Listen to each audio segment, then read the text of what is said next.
Welcome, everybody. We're really happy to have had such a large response here to our first webinar. And I just wanted to quickly go over what is in store for us today. We did a short welcome. I'm gonna do some introductions after that, and then we'll dive right into the roundtable. And as Matt said, we'll have time for Q&A at the end. We think this is gonna be really, really valuable because we've got 4 great guests here with us today who all have a unique perspective of being a small business owner, and they're from all over the country, and they all work in different types of businesses. So we're really excited to have them with us. I just wanted to start out by talking about a few things about small businesses. We know, since you've RSVP'd to this particular roundtable, you know how important small businesses are. And in many cases, they've been described as the backbone of the American economy. And according to the U.S. Chamber of Commerce, there are over 30 million small businesses operating in the U.S. today. And the SBA reports that small businesses as a whole account for 44% of the GDP, which amounts to $9.4 trillion, and that's in 2019. And so we know how important they are for the U.S. economy and how important they are for our communities. And in COVID-19 specifically, they were very, very much hit. And we wanted to bring together, these 4 small business owners to talk about what they went through and have a really important and smart conversation about how to prepare for the future and what they've learned over the past few months. We know our 4 business owners from our Built by Business brand campaign initiative, and where we hired small business owners from across the country to recreate an expression of the Next Insurance name. And those projects were featured in a commercial that aired on TV. And my co-host Matt will share that ad in the chat in case anybody wants to take a look. But with no further ado, I wanted to introduce our panelists today, and so they could tell you a little bit more about themselves, and then we'll dive right into questions. So I'll hand it over to Mark. Hey everybody, my name is Mark Lennon. I'm the owner of Brotha Bakes. We're an online bakery in Houston, Texas, specializing in baking cakes in a jar. Great. Brittany. Hi everyone, I'm Brittany Jimenez. My husband and I own a screen printing company called Inked Up Graphics in Northern California. We're out of Redding. So we make t-shirts, we embroider hats, all kinds of apparel, all kinds of printed products. Welcome, David. Hello everyone, David Pareira, owner of Fenix, Englewood. It's a high-end boutique personal training gym. We specialize in one-on-one personal training and nutritional coaching. Thank you. And then Chris, last but not least. Hi, I'm Chris Burns, Northeast Philly, small sole proprietor construction. I just do everything, just about, you name it, and I could probably do it. A jack of all trades for sure. Yeah. Well, thank you guys so much for joining us. And so I'm just going to kick it off with a question I think that is top of mind for all of us right now, and that's COVID-19. And when it hit a few months back, it was pretty swift, right? There wasn't a lot of time to prepare. And we did a survey in May to ask our customers when they expected to be back to work. And 40% expected to be ramped up and back at full capacity within 3 months. And that's where we are today, July. So I wanted to go around and just get a sense from you guys what it was like when it first hit, when we first had to shut down, and then where are you today? So maybe I'll start with Brittany. Okay, yeah. So it was really unexpected, I think, for everybody. I think it kind of just hit hard, and we didn't really know, what was going to come of it. So I think the hardest part for us was sending our employees home. We're a small business. We only have, it's just my husband and I and 3 employees. And, those employees have families, and, it was heart-wrenching to send them home because we didn't know what the future was going to look like. We're since back to full capacity. We're super busy. We definitely lost some big accounts in terms of like canceled events. We print for a lot of large events and stuff. So we're still recuperating for that. But in terms of volume and the amount of orders we have coming in, we're definitely operating at full capacity and booking about 3 to 4 weeks out right now. So. Okay. That's good. David, what about you? I know that you had a unique circumstance, actually one kind of similar to Mark's about just opening up, but I'll let you tell us. Yeah, so we opened up, I think, like the last week of February, and then we closed March 16th. So being a new business, you know, they always tell you, make sure you have that emergency savings for some kind of, emergency. So we were in a interesting position, being able to, I guess, weather the storm in a way for the first couple months or so until we were able to get back open. So luckily the planning that they say you should be doing when you're going into business for yourself, it actually works. So I would definitely say plan incessantly about it. But yeah, our first line of business, once we had to close our doors, were to hurry up and get engagement of our clients, right? The people who support us, obviously from a business standpoint. How can we keep them engaged? How can we keep them motivated? How can we keep them in the right headspace? Because us as fitness professionals, we can do this. We can go work out outside and it'd be okay. But for those who use fitness as an outlet, for therapy and for their day and the structure, so on and so forth, it was definitely a big part of their day that would be missing. So for us, we went online, we reached out more routinely to clients to make sure that we were able to provide more things for them to do on their own, but also kind of inspire the community to kind of, hey, we're in this together, one big fitness community. So we did a lot of different engaging things. But it really worked out in the end. And just like Brittany said, the silver lining is that people are excited to get back. We are super busy. As long as we have the confidence of people who want to be out, we're taking all the extended measures to keep everyone safe and confident. And being in a one-on-one type environment, we can provide that security. We can provide that safety and that comfort. Yeah.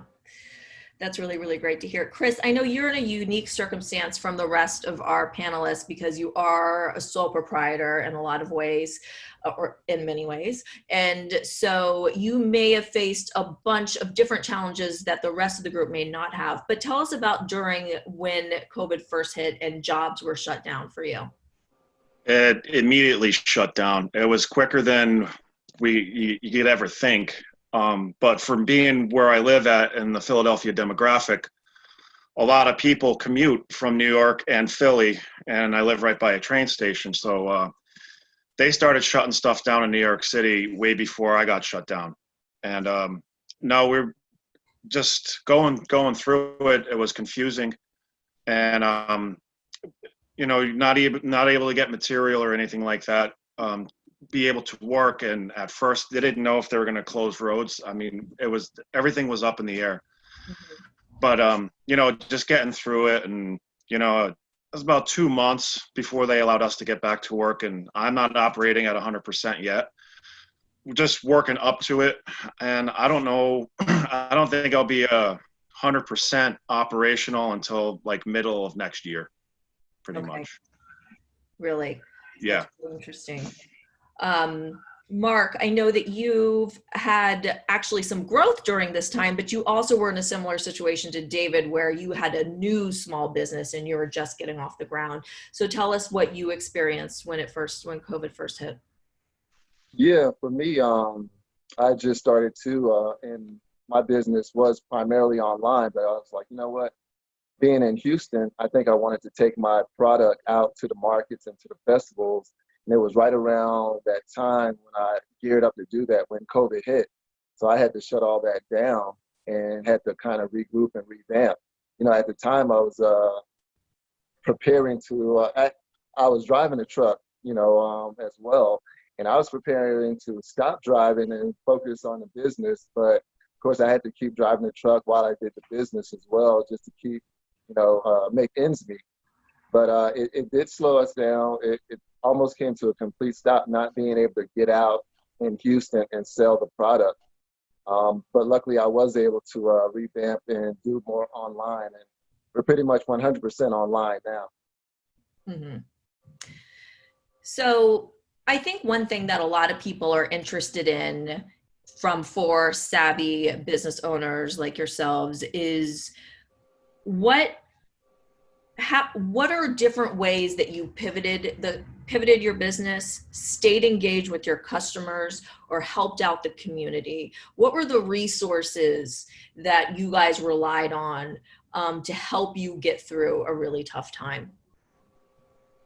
Well, I'll start.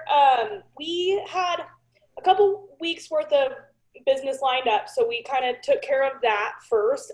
But in the meantime, we started seeing other industry professionals putting out these fundraisers, which were really, really great. They were raising money for other local businesses. And what they were doing is basically printing the company's shirt and then selling it on their site and raising that money for the business and then donating it back to the business. Well, my husband and I kind of took a spin on that, and we did a collaborative fundraiser for 14 different businesses that we work for. Now, we already print their logo on their t-shirts, and they have that merchandise to sell, most of them, because we selected companies that have supported us in the past. So what he did was he took all these businesses and made a collaboration piece. I'll show you guys. This design here, and it says support local business.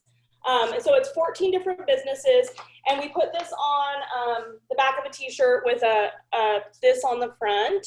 Here, support local business. And so for every shirt that we sold, $14 went back into our community. So we basically just felt like we were in a unique position. We had some downtime, and we knew how supportive our community could be in these circumstances. We've done several other fundraisers in the past and just seen how well they've done. And so we knew people were eager to help in some way, especially those businesses that have always been there for others. Like, for instance, when somebody goes, people go to these businesses for fundraising on their own accord, for school, for sports, and they're always doing these sponsorships. And so we thought it'd be really cool and a unique opportunity to support these businesses that are always supporting other people in the community and other organizations. And so essentially it went really, really well. We ran that fundraiser for about a month, we were shut down for approximately 5 weeks. And by shut down, I really mean that we had to send our employees home during that time. My husband and I were still coming into the shop. We have a 4,000 square foot building here, and we felt like, we're keeping the doors locked, we're social distancing, but we still print for essential businesses. And so that was kind of keeping us afloat in the meantime. But that being said, that's what we did to kind of pivot. And we print for one of the largest events here in Reading. It's called Cool April Nights. It's a classic car show. So we were so proud of ourselves for getting well ahead of the game. We had started in January. We got so much stuff printed. We got tons of hats embroidered. And lo and behold, this is an event that happens in April, and it got shut down. So we're sitting on tons of inventory that we did not get to sell, that we spent, it's our money that we invest. Like, we have this partnership with the organization where we take all the risk, but we get a decent reward at the end of the show. Right. It's just all kind of up in the air, though. So we have tons of inventory still left. I think what we're going to do is offer that online for people to get. We only put the year 2020 on a couple of the items, thank goodness, because now we can sell it hopefully next year or whenever this event actually goes off. This is an event that has been going on for 35 years. So for the people who are collectors and don't get to the 2020 shirt, they're going to be super bummed. So I think that whatever we did put with 2020 on it will be kind of a commodity come next year, so Okay. We're taking that approach, and we're going to probably sell them online or just sell them at next year's show if it goes off. But that's kind of how we pivoted during this whole situation. Right. That's really, really interesting. That's very cool that you can do some adjustments and still have, some of your products still be relevant. David, I know that you put a huge importance on, keeping up relationships with your clients and the community, and that you had some activations yourself. If you want to tell us a little bit about what you did. Yeah, so that was the first order of business. We didn't know how long it would be. So obviously with the social capacity taking out of the equation of us being able to train clients, virtual was the next step. So we first started with this thing called, I called it social fitnessing. And we started basically getting, I would call it instructors and fitness people in the area to use my facility. So this way they can create videos and content for their clients and their own prospective communities. And what we wanted to really do was just cross-pollinate everyone's access, right? Everyone's going to be at home. Everyone has very minimal like workout equipment, but not everyone had the affordability to get in their own gym, right? So all these instructors and all these trainers, they were probably locked out as well. But I had the keys to my place, so it was an open home for the sense of stay away from me, but go ahead and shoot some videos over there. But that was the first part. That was the first mission for the first month, to really just have this social fitnessing, plan to go in place. And it hit very well. We had people from all over the country taking part of our virtual workouts, following us on Instagram, and it was very good feedback. As we got to see that it was going to be progressively a little bit longer. If you are one of those people who tried to go on Amazon and buy fitness equipment, it was all sold out. Everything's back ordered. Luckily for us, we created Fenix branded workout kits. So we were able to source and brand a lot of fitness equipment that we were able to put in a nice branded gym bag. And we sold these to people who actually needed it, so that the future of our workouts will be crafted around what's in this bag. So that helped not only the people who didn't have access to getting equipment, and we got it in their hands, but all the money from that we raised and we donated to the Englewood Health Fund, which is the hospital here in the same town and same community in which my business is. So we donated 100% to that, to the first responders, and basically whatever they needed for the first supplies, especially when things were super crazy in that March, April timeframe. So that was our 1 month plan, was the social component. The second month plan was definitely to get the branded bags out to the clients and into people's hands who definitely needed them.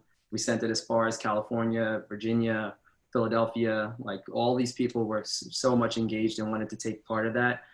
So that got a good spin. And then the last month into June, we just pushed a lot more of doing our own research, putting our own protocols in place, really just trying to change the narrative of what it meant to go back into the gym, how we can give some safety and security, and what it meant, to come back into the gym from a social standpoint. So when we got the go-ahead, the green light back the beginning of July, we were able to do so in a way that everybody knew exactly what our procedures were. We're very secure in understanding, and we're able to do so with a clear mind. Yeah, that makes sense. And it sounds like you did have some success in terms of those pivots. I wanted to ask a few questions to Mark and Chris about what you did at the beginning when you didn't know what the future held, and what were the first things you did in terms of cutting costs? Like, what were the first things that you'd really trimmed down in terms of the budget when you didn't know how far you'd have to plan in advance with possibly, no revenue or much smaller revenue coming in? I went right to zero. Absolutely nothing.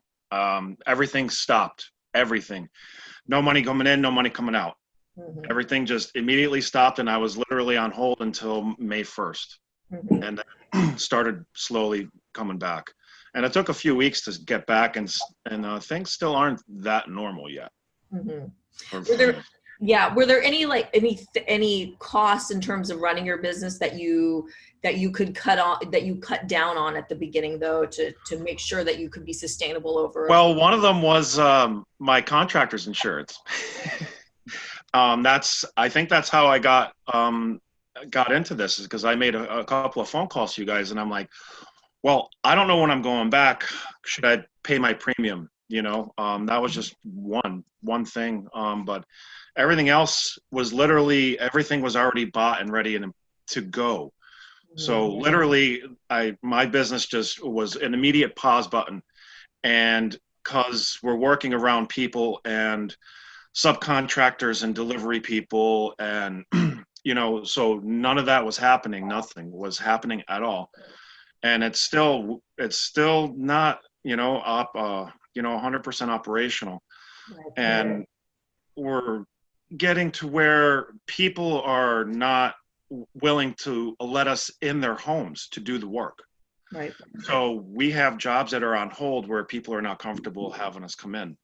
So it's you know what I mean? And it's tough, but we're trying to work around everything that we can possibly do as long as we keep going, you know, and we're afraid we're going to get shut down again. Right. That's our word. And luckily, I think there were a lot of, there were moratoriums put in place for stuff like insurance, and there was help with, you know, from the government in some places that hopefully did help during some of these trying times. Mark, for you, since you were just getting your business off the ground, and now I know you're doing great, and we want to hear a little bit more about that too. What were some of the costs you considered cutting, or you did cut, to make sure that you'd be sustainable over the next few months? Yeah, for me, I started my business really slowly, so I didn't have a whole lot of costs. I did cut my advertising completely, took a pause just to kind of see where we wanted to go, and then maybe did that for about a month, had some time to breathe and think about it. Obviously, I wasn't making as many cakes as well, you know, so I just kind of paused with the baking as well and just bake as needed. But then after about a month or so, I was like, well, you know, we aren't sure where this thing is going, but I do have a product that is kind of COVID friendly. So that's when I decided to kind of ramp things up online and just try to jump back in. Right. So let's see a raise of hands here. The federal government did have some assistance. Who here was able to apply for a PP loan, or was qualified to and did? Brittany and David, do you have any advice to other people who are, you know, any tips or tricks that you found with that? What was that process like for you? I mean, I think it was pretty straightforward. I think there was a formula. I just went off the formula. I didn't find any tips or tricks. I mean, I just went, something that was super beneficial is my banking relationship with our local institution. They're very hands-on. They're a small local institution. I've switched from like more of a national when we first started to a smaller local branch, basically. And I have personal relationships with people there. And so basically, one of my friends that works for the SBA department was texting me saying, hey, like, get your stuff ready, you know, ahead of time. Be ready as soon as they release this, like with all this information, like kind of just prepping me to get my stuff in order. So, so that when I went for it, I wasn't scrambling. I still was kind of scrambling to find little bits and pieces, like the retirement aspect of it. So I just left that off, which means that I probably could have gotten more assistance had I had that involved with our retirement account information. But I just wasn't prepared for that piece of it. And I really just wanted coverage for our employees is what I was looking for anyways. So at that point, they had all, we just got our retirement account set up a little over a year ago. And they have to be with us for a year to be eligible for the retirement account. So their retirement accounts weren't really, it just like basically got it rolling, and there wasn't a lot that would have compensated them otherwise for it. So I just thought that's just really a piece for Eric and I, and I'm not worried about that. But yeah, that was my biggest thing was just having that insider knowledge of like what was coming down the pipe. And she was sending me kind of any PPP revisions that were coming out. But I was also consulting with other business owners like myself, other people in the same situation. My neighbors have 2 small businesses. They run an appliance company and a heating and air company. And then some of my clients that I was working with, one of them is a fishing guide service, and other couple, you know, just small local businesses that were kind of going through the same thing, going like, what do we do? We're shut down, you know, we want to compensate our employees and we don't want to leave them hanging. But, you know, being that we are such a small business, and we're really reliant on all the other businesses that use us to print their apparel that are now shut down. So we were like, well, you know, we just had no idea what to expect and if people would even be placing orders. And really, we didn't have any calls coming in for like a solid month, pretty much. I mean, our phones ring pretty frequently, and it was like dead silent around here, and we're going, you know, what can we do, and how can we help our employees with not knowing if we're going to have any income coming in. So like David said, we have a safety net built in to where we felt okay with you know, a couple months being shut down. But again, like I had mentioned, we had just bought tons of inventory for this show, and, you know, dumped tons of time and money into printing all that apparel that now we weren't going to see a return on. So one of the things that I did immediately, because we were talking about, you know, how did we kind of prep or save expenses, I called most of my vendors, my suppliers, and just asked for an extension on our net terms. And they were all very happy to help accommodate, you know, with that. So that was a blessing to just know that we had a little bit more time until we got approved for the PPP. Because my husband was like, yeah, I don't think we should, you know, be spending any money when we don't have anything coming in right now. And so that's when I got on the phone and just started making phone calls and saying like, hey, look, I only have like 3 major vendors that I go through. So it wasn't like I had to do a whole bunch of that, but yeah, that helped, just having like a 30-day extension on that kind of stuff too. So yeah, calling vendors and seeing, you know, what kind of grace periods you can get, stuff like that, I think can really be helpful. David, I know that you had some experiences with this as well. Did you want to share those? Yeah, I mean, mine were, it seems semi-redundant in the sense of like I had all this stuff already filed and organized in a way because I had to put it into my business plan and everything like that I had before I opened.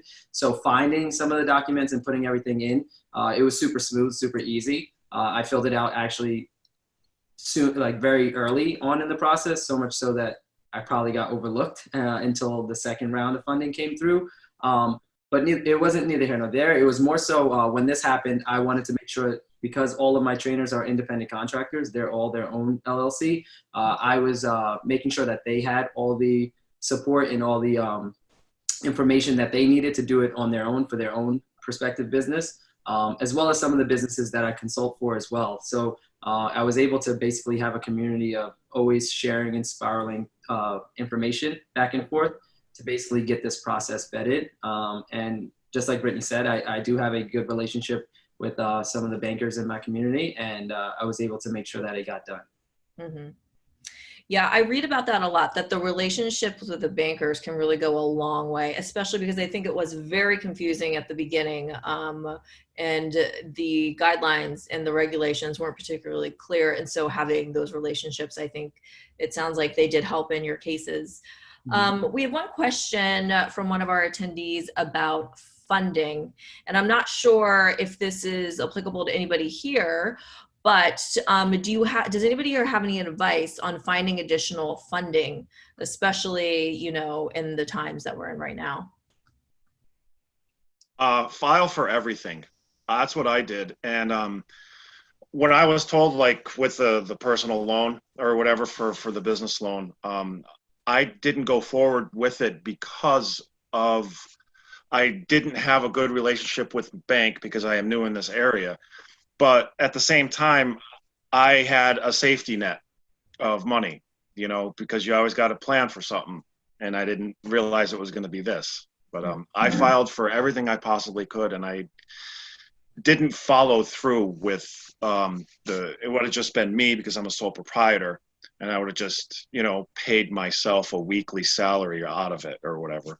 But I don't have any other employees, so I was like, I can take care of myself. I didn't know how I was going to pay the loan back, or if I needed to. Everything was still fuzzy because this was April 2nd. This is right at the beginning. So I just said, let me just hang back. And then when I figured it out, they're like, there's no more money. It's all gone.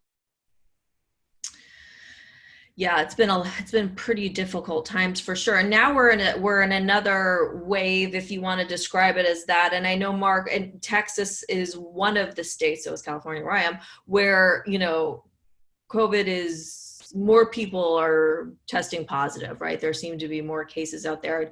I'm wondering, what are you doing now? And your business has grown, and we should actually talk about that too. We should talk about your growth that you've seen in the past couple months. And also in terms of that growth, what are you putting in place now to make sure that you're future proofing against maybe having to shut down again, maybe orders not coming in as quick as they are now? Is there, if you could talk a little bit about those topics. Yeah, well, yeah, first of all, here in Texas, COVID is very crazy. But again, when you have a product that's sealed in a jar, it actually kind of works out. COVID, hate to say it, but it actually has been good for my business because of what the product is. My Texas orders have increased tremendously. Orders actually across the country have just skyrocketed, and we're pivoting in a different way. We're pivoting now to just try to keep up with the demand. But yeah, as far as all that goes, business has been good, but the measures we're putting in place now is, of course, safety first and all that. We do sterilize everything, gloves, masks, hair nets, all that's still going on just to keep our products safe and clean for everyone.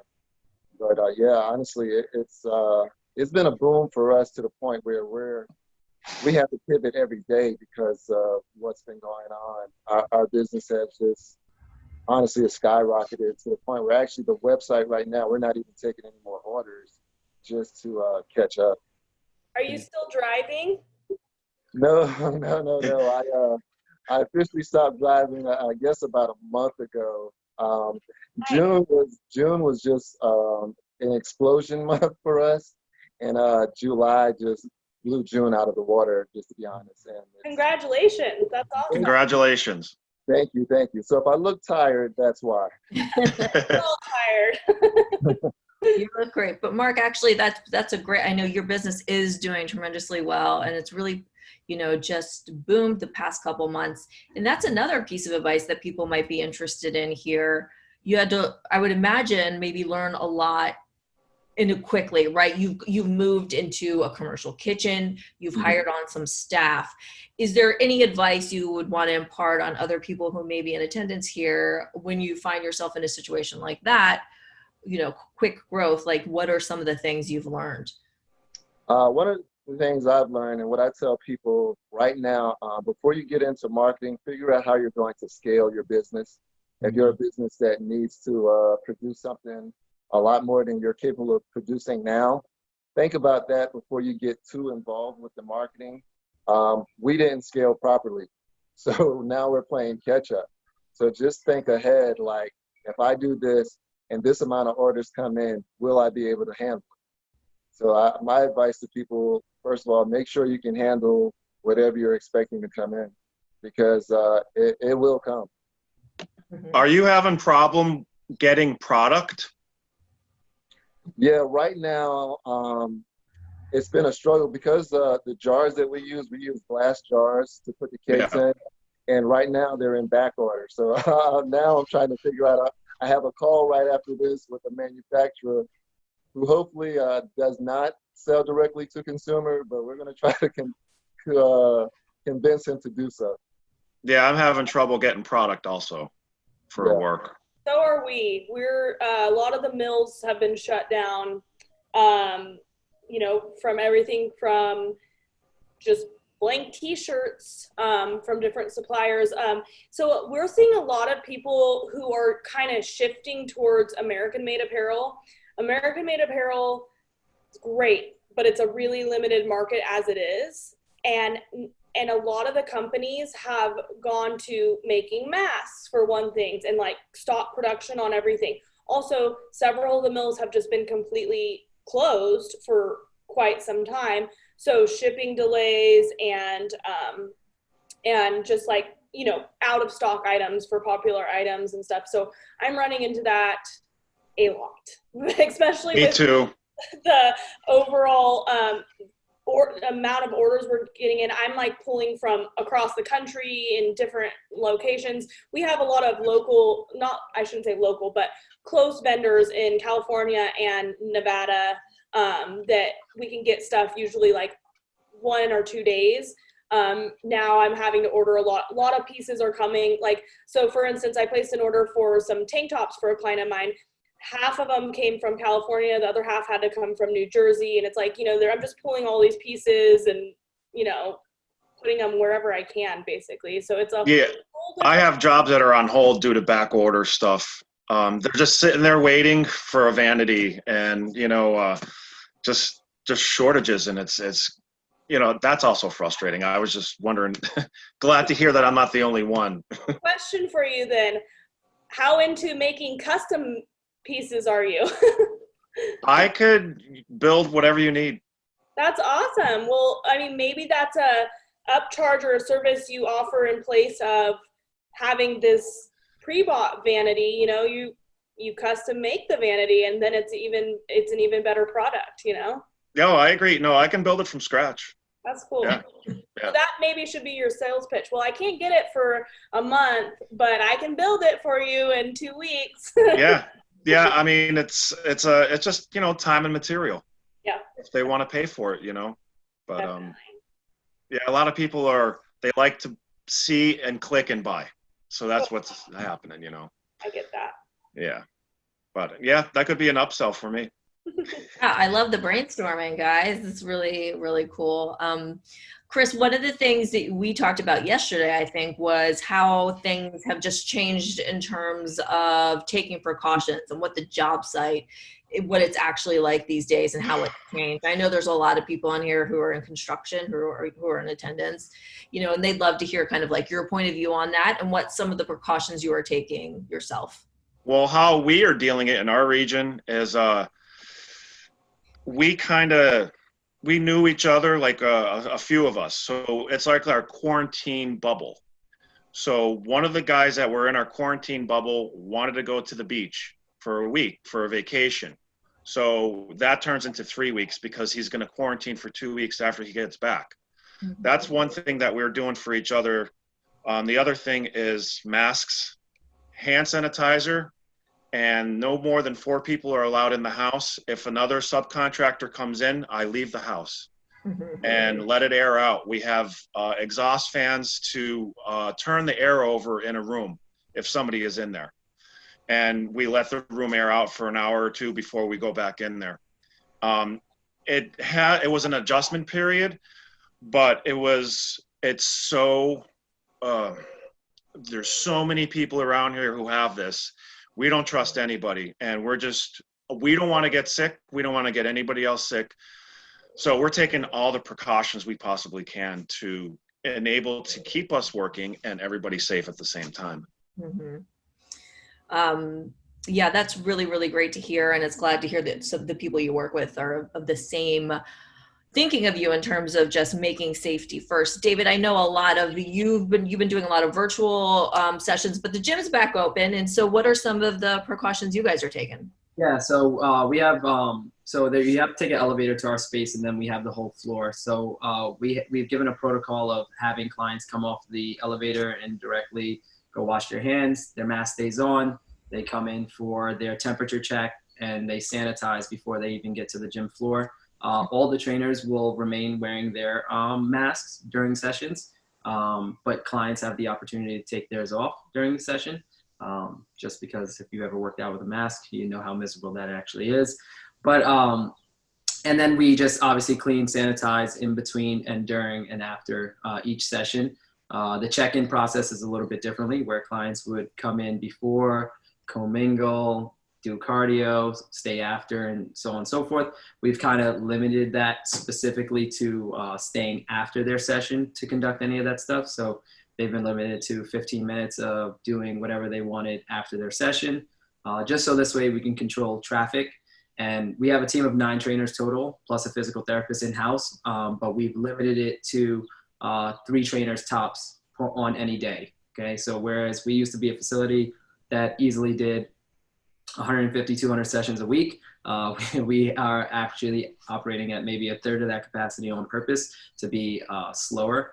And obviously it works out in our benefit because clients feel more assured.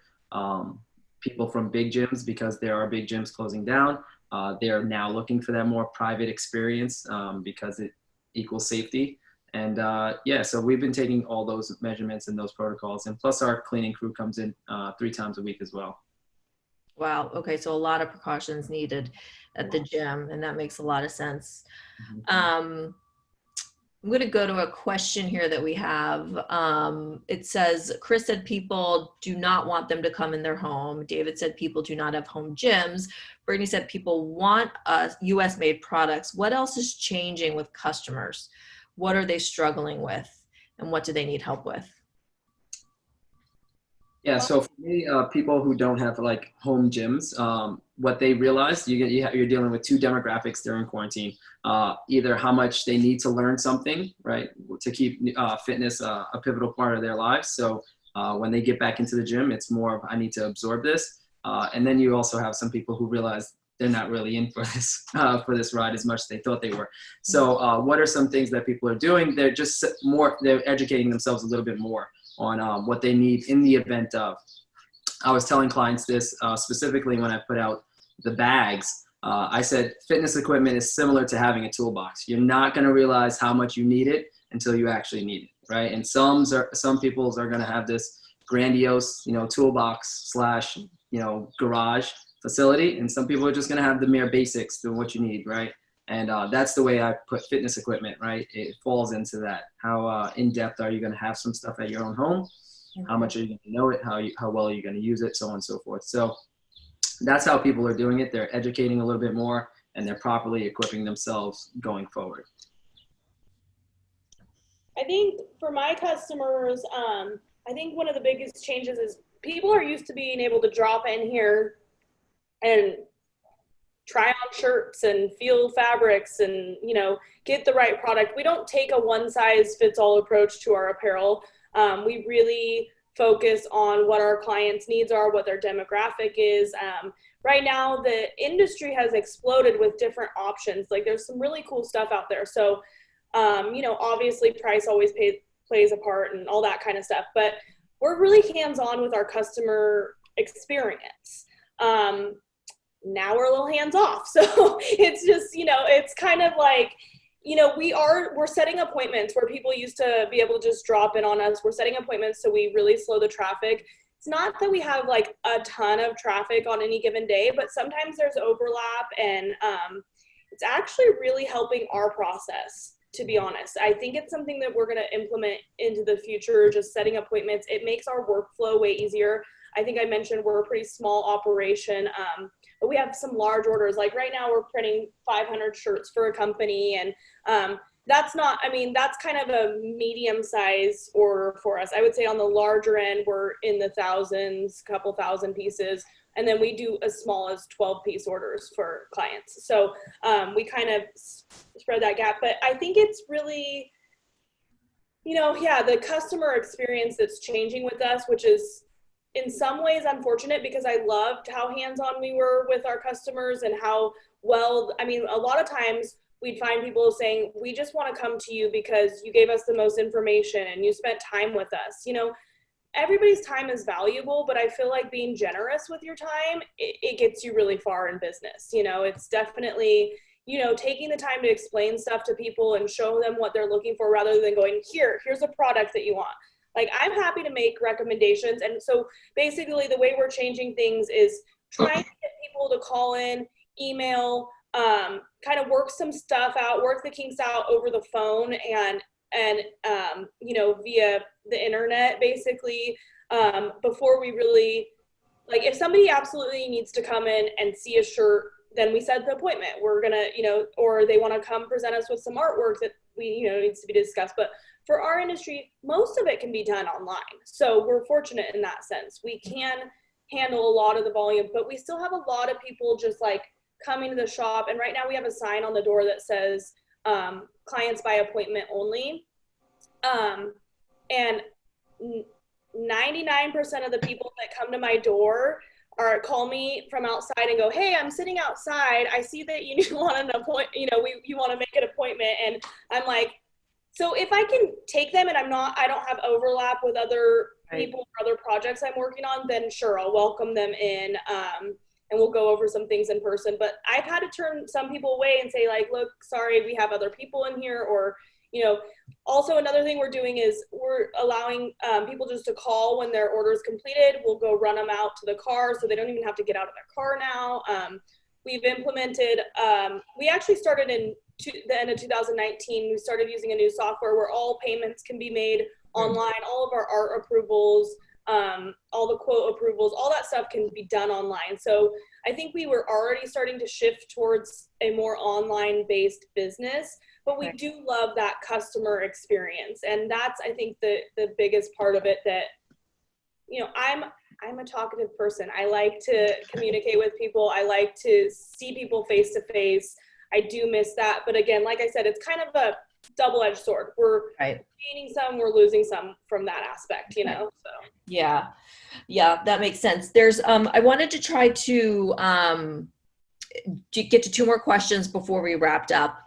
And one of them is around, you know, let's, you know, imagine a time when COVID-19 is just no longer. Do you imagine that your business will go back to how it was, or do you think it's just forever changed? Anybody? I think mine will go back to normal. Okay, great. Yeah, I think the model that we have right now is going to stay in place. Being 100% online has been working really well for us.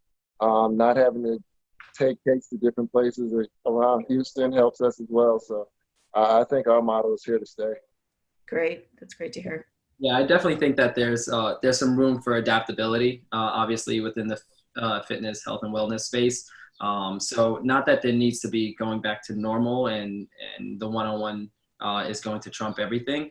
What Brittany was saying, that that engagement and that experience is going to be a thing, and it's definitely impactful. But you can definitely help and scale so much more with using the online presence and helping people that way. So I definitely think for our field specifically, you actually have to have some ability to stay in contact with your clients, provide value to your clients, and do all that virtually when obviously the physical can be taken out of the way. I think we'll kind of, if COVID is like no longer a thing, I think we'll open up our doors back again to drop-ins. I think it's most convenient. I hate having to send people away, like I mentioned. You know, if they're sitting outside 9 times out of 10, I'm like, okay, come on in, you know. But I also think that we'll try to continue to implement appointments, just because from a workflow perspective, it works better for us. You know, it's more scheduled. We are not getting constantly interrupted, you know, in whatever we're doing. And I mean, hopefully eventually we'll have somebody that can just be more of a receptionist, but I'm kind of like admin, customer service, receptionist, like all the things. And so that's where the overlap happens. But I think it'll be kind of a combination, to answer your question. One quick question that we have from an attendee, Willie, is Brittany, what software do you use for online approvals? It's a specific to our industry. It's called YoPrint. We've worked really closely with the developers. It's fantastic, and their tech support is beyond anything I've ever experienced from a company. My husband actually got involved with them early on and said, like, this is what we love about what we're currently using. This is what we don't love. How can we make this work? But we've kind of gone through several different softwares, and we kept going back to this really kind of rudimentary one because it just laid out the invoices nicely, and the way we priced our products. We try to give our customers the best possible pricing. So we're always, if they're doing multiple things, we're trying to like, how can you structure this to be more efficient for us and for you? And so we like to give them price breaks on multiple jobs. So this software allowed us to do that, but they're constantly making improvements and changes. That has been fantastic, but it is industry specific to the screen printing and garment decorating industry for this particular software. Okay. Thank you for answering that. So I think that we'll have one more question here, and I'd love to do the round robin and hear from all of you on this one. And it's one we've gotten actually a couple times. And it's a really hard time right now, and the future is unclear in a lot of ways, and people feel isolated and money's tight. But, you know, how do you yourself stay positive during all of this? And what's the advice you have for other small business owners on, you know, keeping up positivity throughout all of what's going on with coronavirus? I'll go first. Knock us out. I don't know. I'm actually just glad to be back to work. And I go to work, I come home, really, and home, I hang out outside my house. It's tough. I miss the beach. I miss going to the mountains. But we're not staying in any hotels on the East Coast, I can tell you that. Right. Positivity for me during this time, it's actually quite simple. Obviously, I got a lot more alone time and peace because of the day-to-day schedule was shut down. But it's actually just engaging with my clients a different way. So your customer base or your client base, whatever the case may be, how else can you engage with them? You know, as a lot of small businesses do, it's very transactional, right? It is a relationship standpoint, but it's very transactional. Can you be deeper with your clients and your customer base at this point? What kind of things in terms of resources about what it is you do and you provide can you give them? And once I noticed that we were starting to do that, I mean, people would genuinely ask, like, how are you doing? And I was like, I'm fine. I've been here before. You know, I kind of like been in a environment in which, you know, some of your things are taken away from you before. So I was able to see the positive side of things. And it kind of helped me stay on track. And that mindset also helps clients. Once they see that you're positive and they understand that you're actually doing well, they're less likely to get down or be negative about certain things. Yeah, I take whatever positivity I can get, and you know, we've gotten a lot of feedback. So for me, the positivity is the positivity. That's how I stay positive. You know, of course, we get the negative stuff too, but my team does a good job for protecting me from some of that. But you know, I try to stay positive simply by just feeding off the positivity around me. It sounds kind of corny, but it is what it is. No, it's real. I think that for us, being in a position where we didn't know what was to come, and you know, this is our sole source of income. It's what puts food on our table and stuff. It gives you really a sense of gratitude and makes you look at what you have. And I think that is the silver lining, is like putting things into perspective, going like, gosh, look how quickly like things were going great, and then all of a sudden it just got like shut down. But then look how quickly we bounced back and are busy. And another side of that is we have kind of taken a kind of cool pivot on our business, and we being home and in like the quarantine, we had so much time with our daughter. She's 2, and so we decided to close on Fridays, which is awesome. You know, we've been grinding, I feel like, for almost 10 years, just like taking every job we can and doing everything we can to build our business. And so we decided we don't have childcare on Fridays. She's in childcare Tuesday, Wednesday, Thursdays. And we were trying to bring her into the shop. And I think it's kind of a funny story. This one day we were in here during the shutdowns, and I had her in here, and she grabbed a huge like spatula full of ink when I turned my head for 2 seconds and like ran all the way down a whole line of sweatshirts. I was like, I mean, thank goodness it wasn't client sweatshirts, but it was our sample shirts. And I'm going, okay, so it's not super productive to have her here. You know, when she gets to come here for little bits at a time, but to try to get 3 or 4 hours of work done is like impossible with her here. So we just decided, you know what, we're going to shut down on Fridays.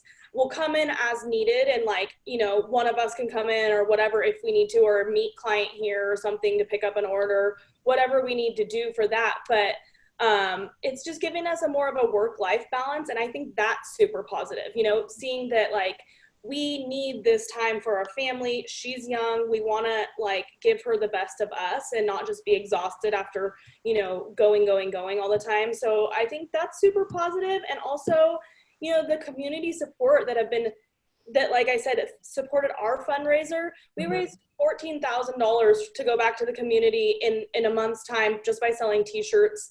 And that supported so many individuals, and so many people were very positive on that. We've gotten a lot of people that are like, hey, do another round. And, you know, so it's like, that's really encouraging too. Right. Yeah. So I think that those are all great points. I mean, I think what all of you guys, what I hear from you is how resilient you are. You know, you guys are entrepreneurs, you're going to make it work. And I love to hear and we all love to hear the different ways that you've pivoted and you've learned to find some success during a really, really hard time. And also the importance of positivity during all of this. And then of course, how some things have changed. You get to spend a little bit more time with your your family and your friends, et cetera. And those are all super positive as well. So we really, really thank you for spending this time with us. I think it's been really important and very informative. And we love to hear straight from you, straight from your mouths and straight from your experiences. So thank you so much for joining us. And then of course, to any of the attendees here, thanks so much for joining us as well. Let us know if you have any feedback. There will be a recording of this that we can provide you after this. So thanks everybody. Thank We'll see you. soon. Thank you. Bye. Bye.